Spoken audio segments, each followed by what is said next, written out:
নমস্কার বন্ধুরা, আমি সুস্মিতা কুকিং ডায়েরিতে আপনাদেরকে সবাইকে স্বাগত জানাচ্ছি। আজকে আমি আপনাদের সাথে শেয়ার করব একটি সিম্পল স্পঞ্জ কেকের রেসিপি। এই বছরেই প্রথমবার আমি আমার চ্যানেলে কেকের রেসিপি শেয়ার করছি। খুব সহজ পদ্ধতিতে এবং বাড়িতে থাকা সাধারণ কিছু উপকরণ দিয়ে এই কেকটা আমি তৈরি করব। আর কোনো রকম কেক টিন ছাড়াই বাড়িতে থাকা স্টিলের পাত্রের মধ্যে আমি কেকটা বেক করব। আর মাইক্রো ওভেন ওটিজি ছাড়াই গ্যাস ওভেনের মাধ্যমে কড়াইয়ের মধ্যে আমি কেকটা বেক করব। তাহলে বন্ধুরা, আশা করব যে আজকের ভিডিওটা আপনাদের খুবই ভালো লাগবে। তাহলে আর দেরি না করে রেসিপিটি শুরু করা যাক। এই স্পঞ্জ কেকটা তৈরি করার জন্য প্রথমে এখানে আমি একটা বোল নিয়ে নিয়েছি। এরপর এর মধ্যে দিয়ে দিলাম একটা ছাঁকনি। এরপর আমি এর মধ্যে 1 কাপ পরিমাণে ময়দা দিয়ে দিচ্ছি। আপনাদের বাড়িতে কাপ বা বাটি যা কিছু থাক না কেন একটা মেজারমেন্ট করে নেবেন, তাহলে কিন্তু কেকটা বানাতে অনেকটা সুবিধা হবে। এরপর আমি হাফ টিস্পুনের মতো দিয়ে দিলাম বেকিং পাউডার। জাস্ট সামান্য আমি বেকিং সোডা দিয়ে দিলাম।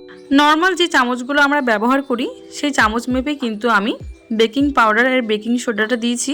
এরপর এগুলোকে আমি মিশিয়ে নিয়ে ভালো করে চেলে নেব। এই চেলে নেওয়া কাজটা খুব গুরুত্বপূর্ণ বন্ধুরা, এটা স্কিপ করলে কিন্তু হবে না।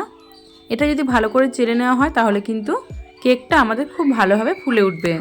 আর যদি ভালো করে চেলে নেওয়া না হয় তাহলে কিন্তু এর মধ্যে লাম্পস থেকে গেলে কেকটা একদমই ফুলবে না।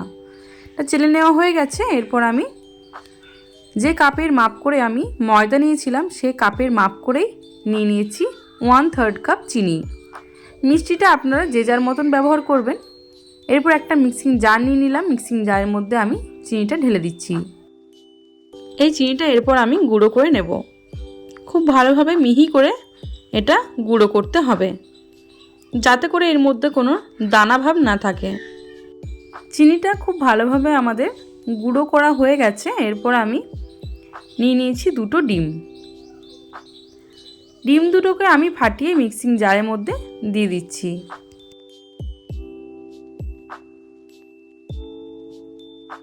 ডিম দুটো ফাটিয়ে আমি মিক্সিং জারের মধ্যে দিয়ে দিলাম। এরপর আরও কিছু উপকরণ আমি এর মধ্যে অ্যাড করব। তারপর আমি ব্লেন্ড করে নেব। যে কাপ মেপে আমি ময়দা চিনি নিয়েছিলাম সেই কাপ মেপে 1/3 কাপ সাদা তেল দিয়ে দিচ্ছি। এরপর হাফ টিস্পুনের মতো ভ্যানিলা এসেন্স আমি দিয়ে দিলাম। আপনাদের পছন্দ মতো এসেন্স এখানে ব্যবহার করতে পারেন। এরপর খুব ভালোভাবে আমি ব্লেন্ড করে নেব 2 থেকে 3 মিনিট ধরে। আপনারা এই কাজটা হাত দিয়েও করে নিতে পারেন, হ্যান্ড উইক্স দিয়ে একটুখানি সময় লাগবে করতে। আর যদি মিক্সিতে খুব ভালোভাবে ব্লেন্ড করে হয় তাহলে কিন্তু সময়টা অনেকটা কম লাগবে। আর যদি আপনাদের বাড়িতে ইলেকট্রিক ব্লেন্ডার থাকে তাহলে ইলেকট্রিক ব্লেন্ডার দিয়েও এই কাজই করে নিতে পারেন। খুব ভালোভাবে আমার এটা ফেটিয়ে নেওয়া হয়ে গেছে। এরপর যে পাত্রের মধ্যে আমি কেকটা বেক করব সে পাত্রটা ভালো করে রেডি করে নেব। এর জন্য আমি দিয়ে দিলাম সামান্য পরিমাণে সাদা তেল। এরপর তেলটা আমি খুব ভালোভাবে বাটিটার গায়ে লাগিয়ে দেব। এরপর আমি নিচ্ছি সামান্য পরিমাণে ময়দাটাও আমি বাটিটার চারি সাইডে ছড়িয়ে দেব। আপনাদের কাছে যদি বাটার পেপার থাকে তাহলে বাটার পেপার ব্যবহার করতে পারেন। আর আমি এভাবে আপনাদেরকে তেল দিয়ে আর ময়দা দিয়ে এটা বানিয়ে দেখাচ্ছি। এটা ঘরোয়াভাবে কিন্তু একদম বাটার পেপারে 100% কাজ করবে। তাহলে এটা আমার একদম পুরোপুরিভাবে রেডি হয়ে গেছে। এক্সট্রা যে ময়দাটা ছিল সেটা আমি ঝেড়ে ফেলে দেব। এখন কেকটা তৈরি করার জন্য কিন্তু বাটিটা আমাদের পুরোপুরি তৈরি। এরপর যেহেতু আমি গ্যাস ওভেনের মধ্যে কেকটা বেক করব সেজন্য কড়াইটা আমি মিডিয়াম টু লো ফ্লেমে 10 মিনিটের জন্য প্রিহিট করে নেব। এদিকে আমি কেকের ব্যাটারটা এবার তৈরি করে নেব। যে ময়দাটা আমি রেডি করে রেখেছিলাম সেই ময়দাটা একটা পাত্রের মধ্যে ঢেলে দিয়েছি। আর যে ব্যাটারটা আমি তৈরি করে রেখেছিলাম মিক্সিং জারের মধ্যে সেই ব্যাটারটাও আমি ঢেলে দিলাম। এরপর এটাকে খুব ভালোভাবে মিশিয়ে নিতে হবে।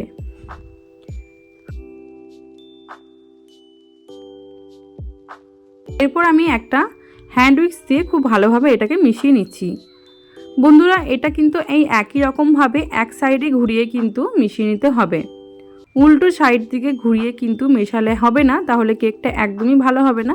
সেজন্য যখনই মেশাবেন তখনই এক সাইড দিয়ে ভালোভাবে ঘুরিয়ে কেকটাকে মিশিয়ে নেবেন। কেকের ব্যাটারটা আমার একটুখানি টাইট লাগছে, সেজন্য আমি এর মধ্যে সামান্য পরিমাণে দুধ দিয়ে দেব, যাতে করে একটু পাতলা হয়ে যায়। আর যে দুধটা আমি ব্যবহার করছি সেই দুধটা সেদ্ধ করে আমি ঠান্ডা করে নিয়েছি। কেক তৈরির জন্য কিন্তু রুম টেম্পারেচারে রাখা সব জিনিস ব্যবহার করতে হবে, যেমন দুধ, ডিম, এগুলো ফ্রিজে ঠান্ডা ব্যবহার করলে কিন্তু একদমই হবে না। দুধটা দিয়ে দেওয়ার পর আবারও খুব ভালোভাবে একই রকমভাবে মিশিয়ে নিচ্ছি। এখন কিন্তু কেকের ব্যাটারটা আমার একদম পুরোপুরিভাবে রেডি হয়ে গেছে। এটা খুব স্মুথভাবে পড়ছে, তার মানে এটা কিন্তু খুব ভালোভাবে আমাদের রেডি করা হয়ে গেছে।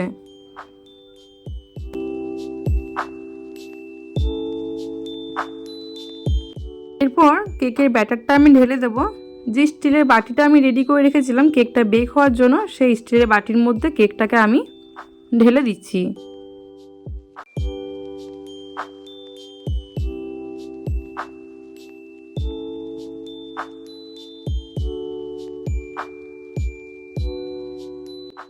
কেকটা আমার খুব ভালোভাবে ঢেলে নেওয়া হয়ে গেছে। এরপর কেকের ব্যাটারটা কিন্তু ঢেলে নেওয়ার পর একটুখানি ঠুকে দিতে হবে, ট্যাপ ট্যাপ করে নিতে হবে, তাহলে ওর ভেতরে যে এয়ার বাবলসগুলো থাকবে, যে বাতাসটা থাকবে, সেটা কিন্তু খুব ভালোভাবে বেরিয়ে আসবে।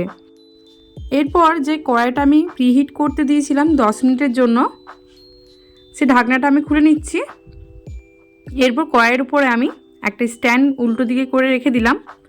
এরপর কেকের বাটিটা আমি বসিয়ে দিচ্ছি। বসিয়ে দেওয়ার পর ঢাকনাটা দিয়ে একদম মিডিয়াম টু লো ফ্লেমে আধ ঘন্টার জন্য বেক করে নেব। বন্ধুরা, আমি কিন্তু আধ ঘন্টা পর ফিরে আসছি। বন্ধুরা, কড়াই থেকে আমি কেকটা চেক করে দেখে নিয়েছিলাম হয়েছে কিনা। আধ ঘন্টা পর খুব ভালোভাবে কেকটা আমাদের তৈরি হয়ে গেছে। কেকটা আমি ঠান্ডা করে নেওয়ার পর আমি ছুরির সাহায্যে ভালো করে ধারগুলোকে একটু ছাড়িয়ে নিচ্ছি। এরপর কেকটাকে আমি ডিমোল্ড করে নেব।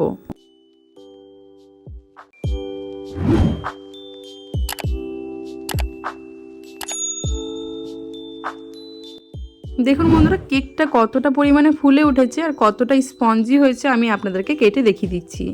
ঠিকঠাক মাপ নিয়ে যদি কেকটা তৈরি করা হয় তাহলে কিন্তু কেকটা খুবই স্পঞ্জি হয়। বন্ধুরা, আজকে যদি কেকের রেসিপিটা আপনাদের ভালো লাগে তাহলে অবশ্যই একটা লাইক করে দেবেন আর কমেন্ট করে জানাবেন যে আপনাদের কেমন লাগলো। বন্ধুরা, দেখে নিশ্চয়ই বুঝতেই পারছেন যে এটা কতটা স্পঞ্জি আর কতটা সফট হয়েছে। এইরকম যদি আরও নিত্য নতুন ভিডিও পাওয়ার জন্য আপনারা আমার চ্যানেলটি সাবস্ক্রাইব করে দেবেন আর পাশের বেল বাটনটি প্রেস করে রাখবেন। আমি যখনই কোনো নতুন ভিডিও আপলোড করব নোটিফিকেশন সঙ্গে সঙ্গে আপনাদের কাছে পৌঁছে যাবে। তাহলে বন্ধুরা, আজ আসি। দেখা হবে অন্য কোনো দিন অন্য কোনো এক রেসিপি নিয়ে। সুস্থ থাকবেন, ভালো থাকবেন। ধন্যবাদ।